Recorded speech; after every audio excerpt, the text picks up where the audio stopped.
बिस्मिल्लाहिर्रहमानिर्रहीम। अस्सलाम वालेकुम डियर स्टूडेंट्स, उम्मीद करता हूँ आप हैरियत से होंगे। स्टूडेंट्स, प्रीवियस लेक्चर में आपने एक्सरसाइज 1.1 का क्वेश्चन नंबर 1 अटैम्प्ट कर लिया होगा। आज के लेक्चर में हम क्वेश्चन नंबर 2 स्टार्ट करेंगे। बच्चों, क्वेश्चन नंबर 2 में कहा गया है represent the following numbers on number line. हमें जो दिए गए नंबर्स हैं ना, डिफरेंट नंबर्स दिए हुए हैं, उनको हमने नंबर लाइन के ऊपर शो करके दिखाना है। जो स्टूडेंट फर्स्ट पार्ट आपको स्क्रीन के ऊपर नज़र आ रहा होगा, इसमें ये कहा गया है कि √2 को रियल लाइन के ऊपर शो करके दिखाएं। बच्चों, इसको रियल लाइन कहते हैं। इसके दरमियान में 0 होता है, इस तरफ पॉजिटिव नंबर्स होते हैं और इस तरफ नेगेटिव नंबर्स होते हैं। दोनों तरफ इसको एरो के साथ शो करना है। क्यों? क्योंकि रियल लाइन कभी भी एंड नहीं होती, रियल नंबर बहुत ही ज़्यादा होते हैं, हमें उनका नहीं पता होता। इसलिए एंड वाले नंबर को पॉजिटिव के लिए इन्फिनिटी का नाम दिया जाता है और नेगेटिव के लिए -इन्फिनिटी का नाम दिया जाता है। बच्चों, अब क्वेश्चन ये है कि √2 को इस रियल लाइन के ऊपर शो करके दिखाएं। अगर यहाँ पर कोई नंबर होता 2 तो मैं कहता ये 2 तो यहाँ पे रहा तो हमने बता देना था। अगर कोई होता 3 तो 3 इजीली बता देना था। 4 होता तो 4 इजीली बता देना था। लेकिन अब क्वेश्चन ये है कि √2 आखिर कहाँ पे लाई करेगा। स्टूडेंट्स, जब भी कोई नंबर अंडर यानी कि रेडिकल साइन के अंदर हो और वो प्राइम नंबर हो, उसको सॉल्व करने के लिए हम पाइथागोरस थ्योरम का इस्तेमाल करते हैं। पाइथागोरस थ्योरम की स्टेटमेंट होती है हाइपोटेनस का स्क्वायर। ये रफली मैं आपको बता देता हूँ।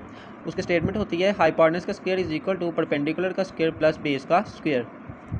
ये जो सा पाइथागोरस थ्योरम है, ये एक राइट एंगल ट्राइंगल पर इस्तेमाल होता है। अब हमने यहाँ पर जो सी ना वैल्यू बनानी है हाइपोटेनस की √2, यानी कि एज की वैल्यू क्या आनी चाहिए हमारे पास √2।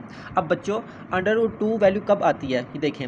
अगर मैं परपेंडिकुलर की वैल्यू p यानी कि वैल्यू 1 रिप्लेस करूँ और ऊपर स्क्वायर वैसे का वैसे रहने दूँ, और बेस की वैल्यू भी 1 रिप्लेस करूँ और ऊपर वाला स्क्वायर वैसे का वैसे ही रहने दूँ, तो आपको पता है 1 का स्क्वायर भी 1 होता है और 1 का स्क्वायर भी 1, और 1 + 1 कितना हो जाएगा 2 आंसर आ जाएगा। और दूसरी तरफ आपके पास था एज का स्क्वायर। अब हमें स्क्वायर तो नहीं चाहिए, हमें तो सिर्फ एज की वैल्यू चाहिए। तो बच्चों, जब भी स्क्वायर को ख़त्म करना हो तो हम उसके ऊपर स्क्वायर रूट को अप्लाई करते हैं। दोनों तरफ स्क्वायर रूट को अप्लाई कर देंगे, ये स्क्वायर जो सा वो स्क्वायर रूट से कैंसिल हो जाएगा। तो एज की वैल्यू सिर्फ क्या आ जाएगी √2, और वही √2 जो हमें चाहिए थी। तो यहाँ से हमें क्या चीज़ समझ में लगी कि जब हमने पाइथागोरस थ्योरम को लगाना है तो और √ आंसर लेकर आना है, तो बेस की वैल्यू भी 1 रखनी पड़ेगी और परपेंडिकुलर की वैल्यू भी 1 रखनी पड़ेगी। चलें, अब इस बेस की वैल्यू और परपेंडिकुलर की वैल्यू रियल लाइन पे प्लॉट करते हैं। लेकिन उससे पहले आपको ये आइडिया होना चाहिए कि ये बेस परपेंडिकुलर वैसे होता क्या है। देखें, मैंने अभी आपको बताया कि ये एक राइट ट्रायंगल पर इस्तेमाल होता है। राइट ट्रायंगल जो सी है उसका एक एंगल राइट होता है, यानी कि बिल्कुल सीधा 90 डिग्री का एंगल, और ये ट्रायंगल कुछ इस तरह की दिखती है, ठीक है, जिसमें एक एंगल क्या होता है 90 डिग्री का। ये वाला एंगल जो बिल्कुल स्ट्रेट नज़र आपको आ रहा है, ये 90 डिग्री का होता है। अब एक एंगल जो सा है वो इस तरफ बन रहा होता है, जिसको हम कोई भी नाम दे सकते हैं। इसको थीटा का नाम दे दिया है, ठीक है। एंगल को बेसिकली थीटा से रिप्रेजेंट करते हैं। ये आपने सर्कल बनाना है, छोटा सा ओ बना ले और अंदर ये डैश लगा ले, तो ये होता है थीटा। अब जहाँ 90 डिग्री है उसको परपेंडिकुलर कहते हैं। परपेंडिकुलर के सामने वाली साइड को एच यानी कि हाइपोटेनस कहते हैं, और जहाँ पर थीटा और 90 दोनों के दोनों नज़र आ रहे हों उसको बेस का नाम दिया जाता है। तो यहाँ से आपको ये पता लगा जो परपेंडिकुलर लाइन थी वो बिल्कुल सीधी है और जो बेस है वो नीचे वाली है। अब यहाँ पर भी हम इसी तरह से ही बनाएंगे। देखें, स्टार्ट हमने लेना है हमेशा 0 से, ठीक है, हमेशा 0 से लेना है। और दूसरी बात ये, अब हमने क्या करना है, ये देखना है कि ये आंसर आखिर लाए कहाँ तक जाएगा। बच्चों, जब √2 को हम कैलकुलेटर पर लिखेंगे √2, तो आप देख रहे हैं कि आंसर जो सा वो आएगा, आंसर आपका आएगा 1.414 अप टू सोन, इस तरह से आंसर आएगा। अब ये 1.414 जो है वो 1 से बड़ा नंबर है ना, 1 के बाद पॉइंट के बाद फिर कुछ आ रहा है, मतलब 1 से ये बड़ा नंबर है, 1 से बड़ा नंबर है और 2 से छोटा नंबर है। 1 पॉइंट जितना मर्जी हो हमेशा 2 से छोटा होता है, 1 से बड़ा होता है। इसका मतलब ये आंसर जो सा है, ये आंसर जो सा है वो 1 और 2 के बिटवीन यहाँ कहीं पे लाई करेगा। लेकिन एग्जैक्ट कहाँ पर आएगा, इन दोनों नंबर्स के दरमियान एग्जैक्ट कहाँ पर आएगा वो हमें अभी आइडिया नहीं है, इसीलिए हम इसको पाइथागोरस थ्योरम से सॉल्व आउट कर रहे हैं।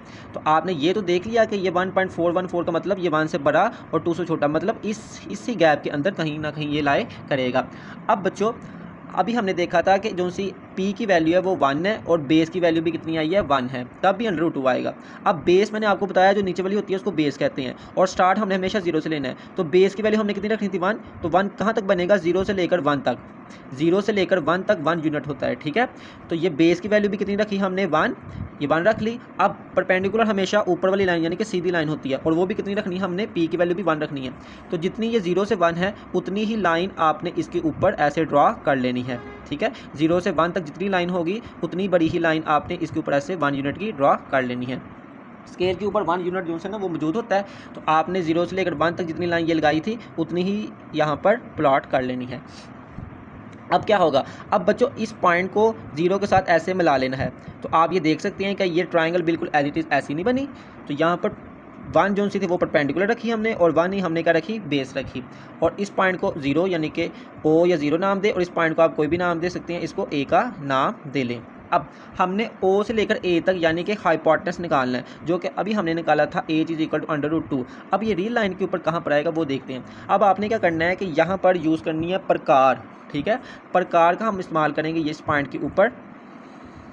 जो अब क्या करना है कि हमने जो है ना, इस प्रकार को आपने जीरो वाले पॉइंट पे रखना है, और जो पेंसिल की नोक होगी वो आपने इसके एंड के ऊपर रखनी है, इस नोक के ऊपर रखनी है, ठीक है, जैसे कि आपको नज़र आ रही होगी इस नोक के ऊपर। अब आपने इसको ना किसी तरह से ऐसे घुमाना है, ठीक है, और घुमा कर ये इस तरह से आपने इसको घुमा लेना है, ठीक है, ये घुमा लिया। और आपने ये ख्याल रखना है कि ये इस पॉइंट के ऊपर जो नोक होगी उसको आपने छेड़ना नहीं है, ये फिक्स रहे, ठीक है, फिक्स रह के फिर इस तरह से आपने घुमा देना है इस पॉइंट के ऊपर रख के। फिर जिस पॉइंट के ऊपर रियल लाइन पर ये आर्क आएगी, मतलब इस पॉइंट पर आ रही है ना आर्क, इस पॉइंट के ऊपर, तो इस पॉइंट को हम क्या नाम देंगे कि ये हमारी वैल्यू है √2 की। तो इस तरह से आपका फर्स्ट पार्ट जो है वो कंप्लीट हुआ।